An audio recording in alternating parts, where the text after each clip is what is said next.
اعوذ باللہ من الشیطان الرجیم بسم اللہ الرحمن الرحیم الذین یقولون ربنا اننا آمنا، وہ جو کہتے ہیں اے ہمارے رب ہم ایمان لائے، فاغفر لنا ذنوبنا، تو ہمارے گناہ معاف فرما دے، وقنا عذاب النار، اور دوزخ کے عذاب سے ہمیں بچا لے، الصابرین والصادقین والقانتین والمنفقین والمستغفرین بالاسحار، صبر کرنے والے اور سچ بولنے والے اور اطاعت کرنے والے اور خرچ کرنے والے اور دعائے مغفرت کرنے والے صبح کے وقت۔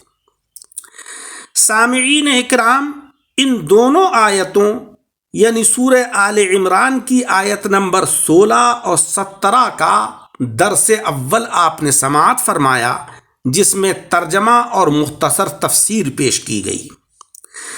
درس ثانی میں ان آیتوں سے حاصل ہونے والے فوائد کا ذکر ہوگا۔ ان آیتوں سے پہلا فائدہ تو ہمیں یہ حاصل ہوا کہ نیک اعمال کی برکت سے دعا کرنی چاہیے۔ دیکھو، یہاں پر متقیوں کی یہ پہچان بتائی گئی کہ وہ دعا کے وقت اپنے ایمان کا ذکر کرتے ہیں اور اسی کے طفیل وہ دعا مانگتے ہیں، یعنی الذین یقولون ربنا اننا آمنا، یہاں تک انہوں نے اپنے ایمان کا ذکر کیا، اس کے بعد دعا مانگی فاغفر لنا ذنوبنا وقنا عذاب النار۔ لہذا ہمیں یہ چاہیے کہ ہم اللہ تبارک و تعالیٰ کی عبادت کریں، عبادت سے فراغت کے بعد ہم اللہ کی بارگاہ میں دعائیں مانگیں، روزہ رکھیں تو افطار کے وقت اللہ کی بارگاہ میں دعا کریں۔ پیارے آقا علیہ السلام کا ارشاد عالی ہے کہ افطار کے وقت جو دعا کی جاتی ہے اللہ تبارک و تعالیٰ اس کو قبول فرماتا ہے۔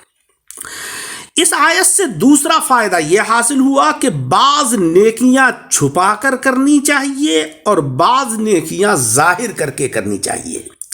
اپنے ایمان کو ظاہر کرنا بہت ضروری ہے، اپنی صورت، سیرت، لباس، وضاقتہ سے ایمان ظاہر کرنا چاہیے۔ دیکھو، یہاں ان آیتوں میں اظہار ایمان کو متقیوں کا نشان قرار دیا گیا۔ تہجد چھپ کر پڑھیے، مگر پنجگانہ نماز اور جمعے کی نماز اور عیدین کی نماز ظاہر کر کے جماعت سے پڑھنا چاہیے۔ نوافل گھر میں پڑھیں، مگر تحیۃ المسجد، نماز اشراق، نماز سفر مسجد میں ادا کریں۔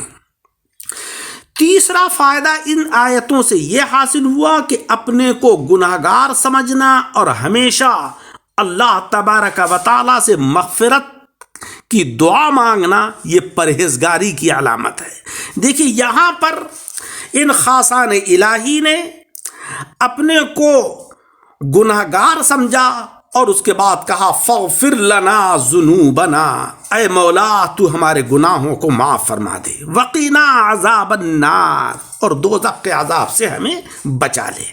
لہذا معلوم ہوا کہ انسان کو تواضعاً بارگاہ الہی میں اپنے کو پیش کرنا چاہیے، اپنے کو گناہگار قرار دینا چاہیے اور اللہ تبارک و تعالیٰ سے ہمیشہ مغفرت کی دعا کرتے رہنا چاہیے، استغفار کرنا چاہیے۔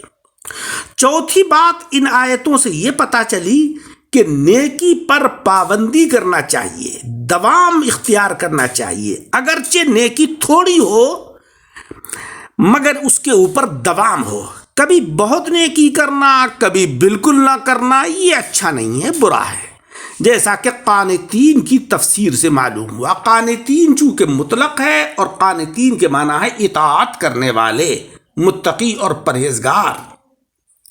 لہذا اطاعت کے اندر ہمیں دوام اختیار کرنا چاہیے۔ یہ نہیں کہ رمضان شریف کا مہینہ آیا تو ہم نے روزے بھی رکھے، خوب نمازیں بھی پڑھیں، اور جیسے ہی رمضان شریف کا مہینہ رخصت ہوا ہم نمازوں کو بھی بھول گئے، ہم قرآن عظیم کی تلاوت کو بھی بھول گئے۔ یہ نہیں ہونا چاہیے۔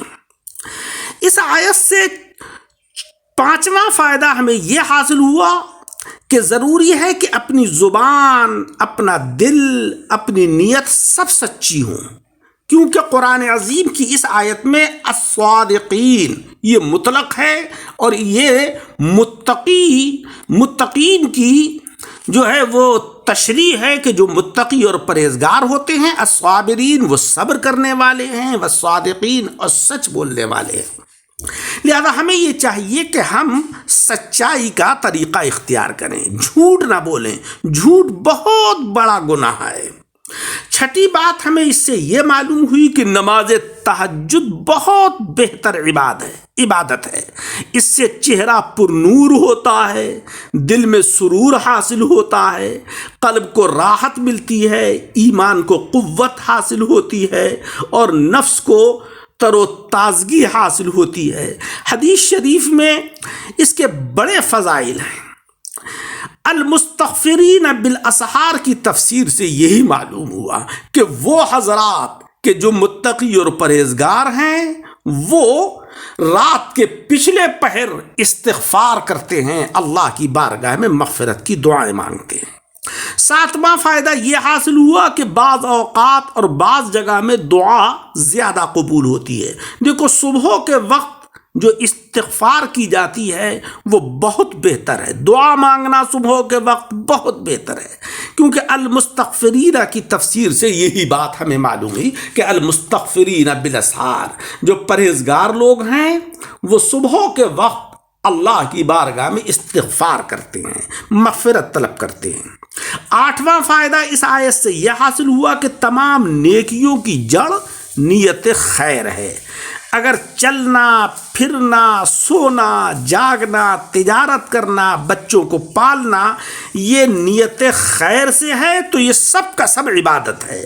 اور اگر بری نیت سے ہم نے روزے رکھے، بری نیت سے نمازیں پڑھیں، بری نیت سے ہم نے قرآن عظیم کی تلاوت کی وغیرہ وغیرہ، یعنی اس میں ریاکاری تھی، دکھاوا تھا کہ لوگ ہمیں نیک اور صالح سمجھیں، تو وہ عبادت نہیں رہی، وہ اللہ کی بارگاہ میں قبول نہیں ہوتی ہے، وہ عبادت ریاکاری کے اوپر مبنی ہوئی۔